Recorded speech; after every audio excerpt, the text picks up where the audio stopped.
Assalamualaikum warahmatullahi wabarakatuh.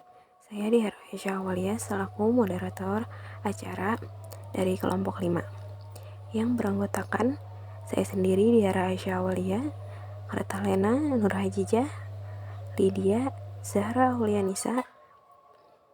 Di sini kami akan memaparkan materi tentang pertolongan, pembalutan, dan pembidaian dan transportasi gerakan pramuka. Baiklah, materi pertama akan dibacakan oleh Kartalena. A. P3K Pramuka. P3K merupakan sebuah pengetahuan dan keterampilan, karena jika kita hanya mengetahui teorinya saja, tanpa melakukan latihan atau praktek, maka mental kita tidak terlatih ketika kita benar-benar menghadapi kejadian sebenarnya. Sebaliknya, jika kita langsung praktek, tanpa membaca teori, kemungkinan besar kita akan melakukan pertolongan yang salah pada korban. Sebagai seorang pecinta alam, materi ini penting untuk dipelajari, karena kondisi alam seringkali tidak dapat diduga, dan sangat mungkin terjadi kecelakaan yang tidak kita harapkan. Sedangkan tenaga medis, sarana dan prasarana kesehatan sulit untuk dijangkau, maka satu-satunya pilihan adalah mencoba melakukan pertolongan sementara pada korban ke rumah sakit atau dokter terdekat. Tujuannya adalah mencegah maut dan mempertahankan hidup, mencegah penurunan kondisi badan atau cacat. A. Sikap dan kewajiban. Sikap penolong, tidak panik, bertindak cekatan, tenang, tidak terpengaruh keluhan korban. Jangan menganggap enteng luka yang diderita korban. Melihat pernapasan korban, jika perlu berikan pernapasan buatan. Hentikan pendarahan, terutama luka luar yang lebar. Perhatikan tanda-tanda syok. Jangan terburu-buru memindahkan korban sebelum kita dapat menentukan jenis dan keparahan luka yang dialami korban. Kewajiban penolong, perhatikan keadaan sekitar tempat kecelakaan. Perhatikan keadaan penderita. Merencanakan dalam hati cara-cara pertolongan yang akan dilakukan. Jika korban meninggal, beritahu polisi atau bawa korban ke rumah sakit. B. Wilayah penolong. Pertolongan pertama pada kecelakaan sifatnya sementara. Artinya kita harus tetap membawa korban ke dokter atau rumah sakit terdekat untuk pertolongan lebih lanjut dan memastikan korban mendapatkan pertolongan yang dibutuhkan. Terima kasih. Selanjutnya akan dibacakan oleh Nur Hajijah. C. Teknik dan prioritas dalam P3K. Urutan tindakan secara umum. 1. Cari keterangan penyebab kecelakaan. 2. Amankan korban dari tempat berbahaya.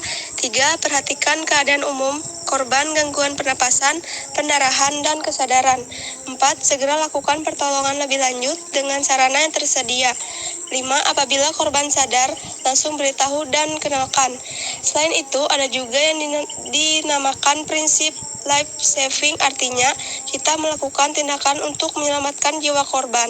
Gawat darurat terlebih dahulu, baru kemudian setelah stabil disusul tindakan untuk mengatasi masalah kesehatan yang lain. Gawat darurat adalah suatu kondisi di mana korban dalam keadaan terancam jiwanya, dan apabila tidak ditolong pada saat itu juga jiwanya tidak bisa terselamatkan.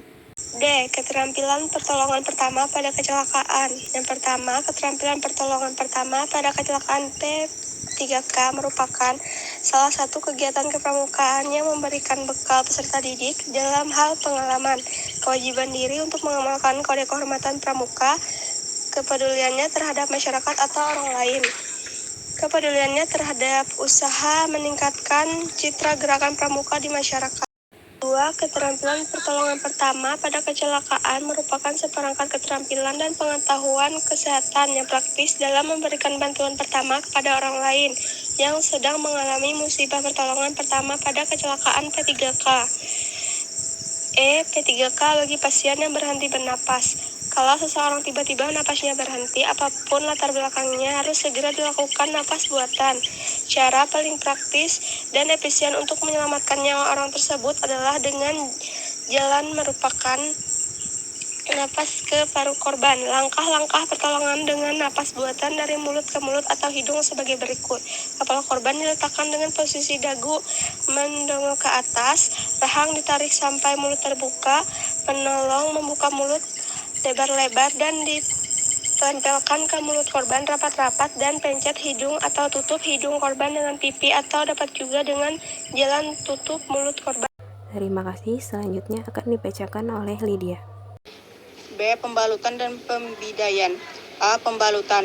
Tujuan dari pembalutan adalah untuk mengurangi resiko kerusakan jaringan yang telah ada, sehingga mencegah maut, mengurangi rasa sakit, dan mencegah cacat serta infeksi. Kegunaan pembalut adalah menutup luka agar tidak terkena cahaya, debu, kotoran. Setiap step yaitu dengan melakukan tekanan, mengurangi atau mencegah pembengkakan, membatasi pergerakan, dan mengikatkan bidai. Macam-macam pembalutan. Pembalutan segitiga atau mitela. Pembalutan segitiga dibuat dari kain putih yang tidak berkapur atau mori. Kelihatan tipis, lemas, dan kuat. Bisa dibuat sendiri dengan cara memotong lurus dari salah satu sudut suatu kain bujur sangkar yang panjang masing-masing sisinya 90 cm sehingga diperoleh 2 buah pembalut segitiga. Pembalut plester digunakan untuk merekatkan kain kasa, balutan penarik, patah tulang, sendi paha, lutut, meradang, fiksasi, tolong iga patah yang tidak menembus kulit, butan, alat untuk merekatkan kedua belah pinggir luka agar lekas tertutup. Pembalut cepat. Pembalut ini siap pakai, terdiri dari lapisan kata steril dan pembalut gulung. Indikasi pembalutan: menghentikan pendarahan, melindungi bakteri atau kuman pada luka, mengurangi rasa nyeri. Terima kasih. Selanjutnya akan dibacakan oleh Sarah Aulianisa. B. Pembidaian. Bidai adalah alat yang dipakai untuk mempertahankan kedudukan fiksasi tulang yang patah. Tujuannya menghindari gerakan yang berlebihan pada tulang yang patah. Syarat pemasangan bidai. Bidai harus melebihi 2 persendian yang patah. Bidai harus terbuat dari bahan yang kuat, kaku, dan pipih. Bidai dibungkus agar empuk. Ikatan tidak boleh terlalu kencang karena merusak jaringan tubuh, tapi jangan kelonggaran. Alat-alat bidai: papan, bambu, dahan, anggota badan sendiri, karton, majalah, kain, bantal, guling, selimut. C. Evakuasi dan transportasi. Evakuasi adalah kegiatan memindahkan korban dari lokasi kecelakaan ke tempat lain yang lebih aman dengan cara-cara sederhana yang dilakukan di daerah-daerah yang sulit dijangkau. Dimulai setelah keadaan darurat. Penolong harus melakukan evakuasi dan perawatan darurat selama perjalanan. Acara pengangkutan korban. Pengangkutan tanpa menggunakan alat atau manual.